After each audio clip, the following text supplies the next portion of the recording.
We put together some stories. These are haunted stories, ghost stories, and mysteries of Oakmont that are true, for the most part.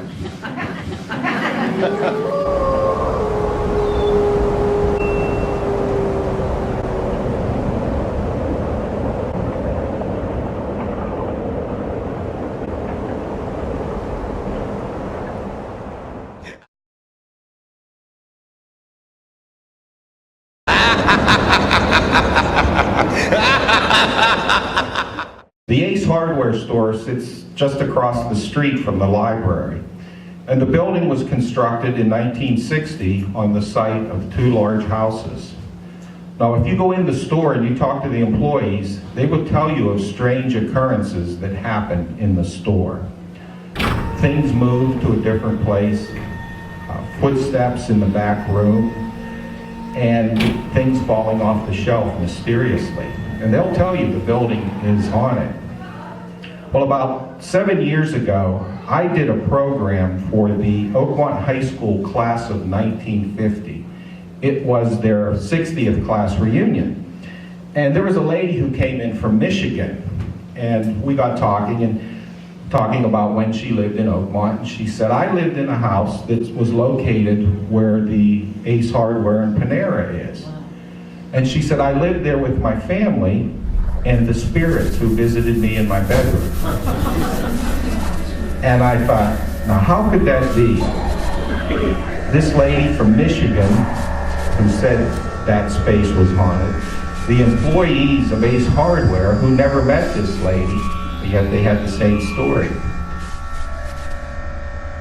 I often wonder, could it be this lady's spirit friends that are causing trouble over at the Ace Hardware?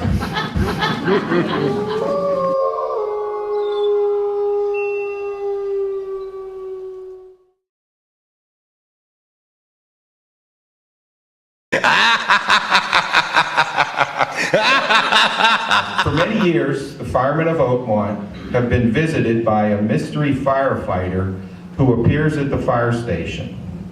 The fire hall was built in 1961, and shortly afterwards, strange happenings began occurring at the station.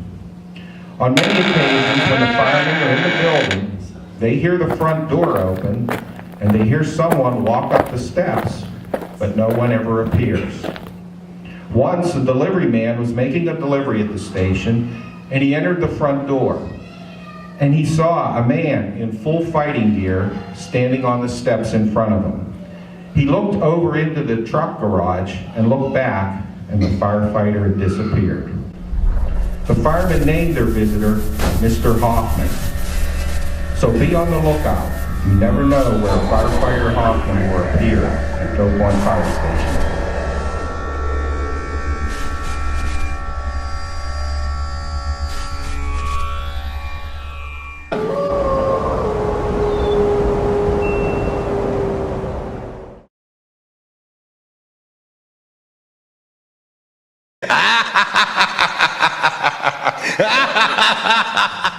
You may not know, but during the Civil War, there was an Army training camp located here in Oakmont. It was Camp Wright, and it was located on the upper side of Halton Road between the river and the train tracks.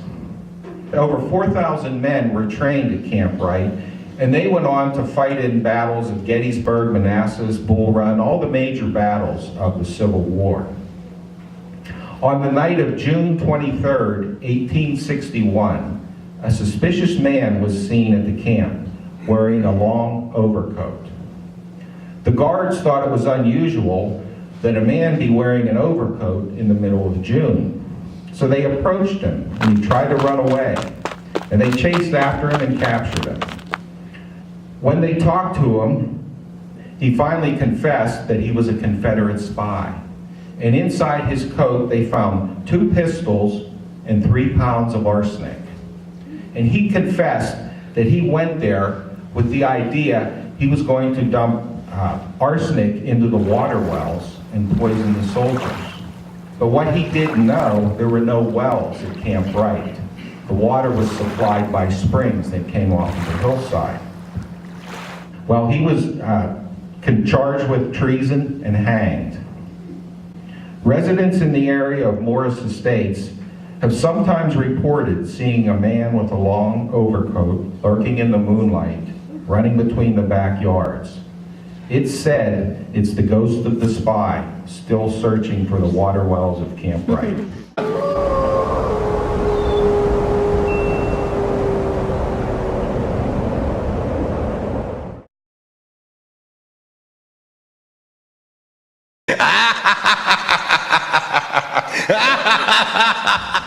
This next story, we go back to the 1700s.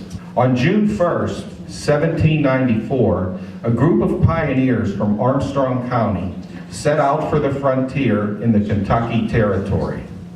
They built a large flatboat and planned on sailing down the Kiski River to the Allegheny and then along the Ohio River to Kentucky. As they entered the Allegheny River at Freeport, they were attacked by a band of Indians. The Indians pursued the raft for approximately 10 miles, shooting at the pioneers from the riverbank. The women and children hid behind the baggage, while the men tried to steer the raft and fight off the attackers. All of the men on the raft were killed. By morning, the Indians broke off their attack and retreated. One of the survivors, a lady by the name of Ann Sharp, tried to steer the raft, but it spun down the river out of control. As she passed by Plum Creek, she saw a cabin, and she began to call out for help. 3 men in the cabin heard her cries and came to her rescue. The residents of Edgewater report that since they've moved in there, on June 2nd of every year, they can hear a lady calling out from the middle of the river.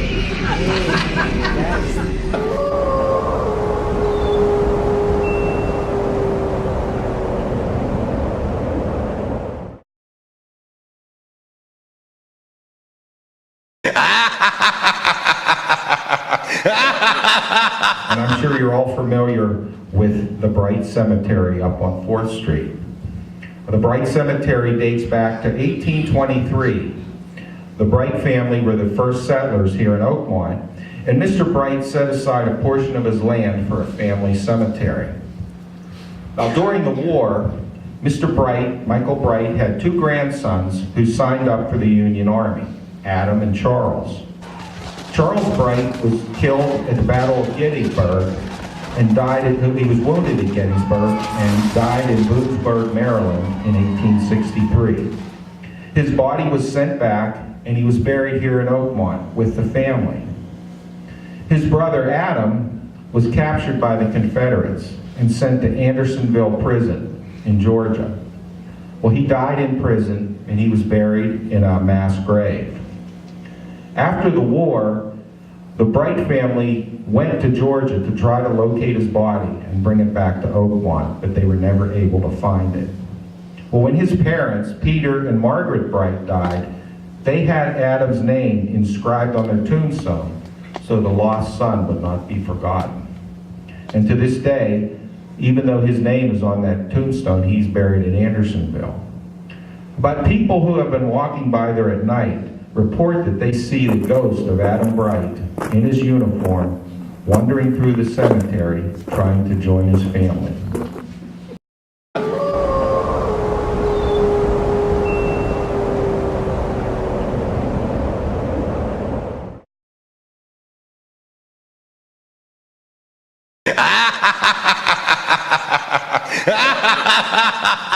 The Riverview High School opened in 1977. The school was built on the site of the Elizabeth Bradley Children's Home. The Bradley Home was established in 1903 and was the home to children for nearly 75 years. The home was a happy place where the children were well cared for by a loving staff. Each day they walked to and from school together, and on Sundays they attended Sunday school at the Methodist Church. The children enjoyed playing on the grounds of the home. In 1975, plans were unveiled for the new Riverview High School. The Bradley home property was chosen as the site for the new school building. The home was demolished and the children were moved to a new home out near Dorseyville. Now, from the beginning, People who work at the school have reported strange occurrences in the building. Teachers have said that water fountains would mysteriously turn on and turn off by themselves. Other times, lights were turned off and on in rooms, and no one was in the room. On one occasion, a dance was held at the school.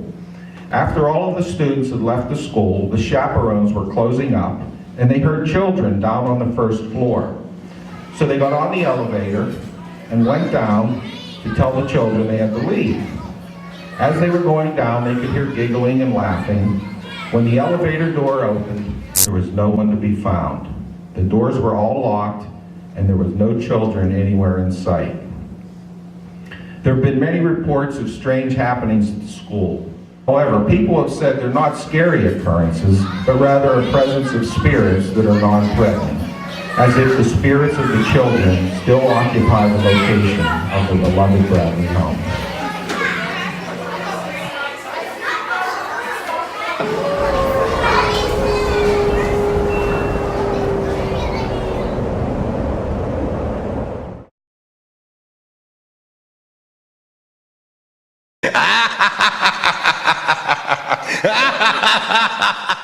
And for this story, we go to our friends in Verona.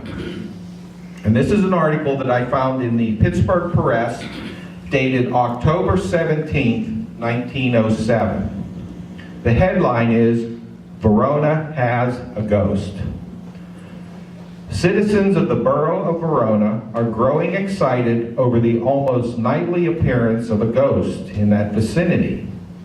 Elmer Boucher claims that last Monday night, when he was going home, an aged man clad in a long white robe sprang from between two houses and ran after him, giving vent to hollow groans and clawing the air with his hands. Boucher, however, escaped to his home. It is understood that a manhunt is being planned.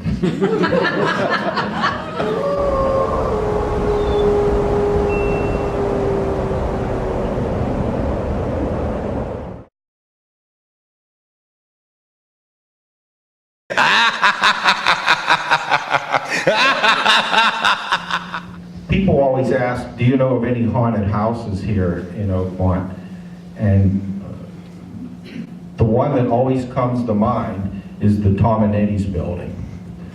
And everybody you talk to who has ever worked at that place will tell you that it is haunted. And I've talked to different people from different time periods, and everybody has a story. So I was able to gather a few of those stories. And one of the stories is, some of the workers were on their break and they were listening to a cassette tape. And they walked out of the room. When they came back in, the music was turned off and the cassette was out of the player, but there was no one in the room to remove it.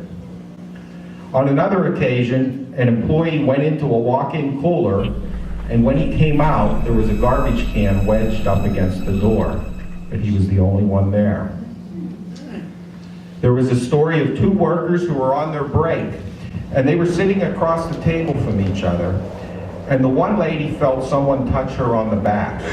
When she turned around, there was a large, dark shadow suspended behind her. The other lady looked up and saw the shadow, and suddenly the temperature in the room dropped, and it became very cold. One night, two workers were in the pizza shop. It was late, and they were getting ready to close. And they heard someone up on the second floor, walking around and banging things. And they were the only two people in the building. So they called the Oakmont police. And this was back in the 70s when the Oakmont police had a German Shepherd police dog. The police arrived on the scene, and the officer ordered the dog to go upstairs to check out the rooms. The dog went halfway up the steps, stopped, and began to whimper and cry. And you know how they say these police dogs are trained to listen to their handlers? He couldn't get the dog to go up to the second floor. So they say some animals have a sixth sense, and what was ever on that floor terrified that dog.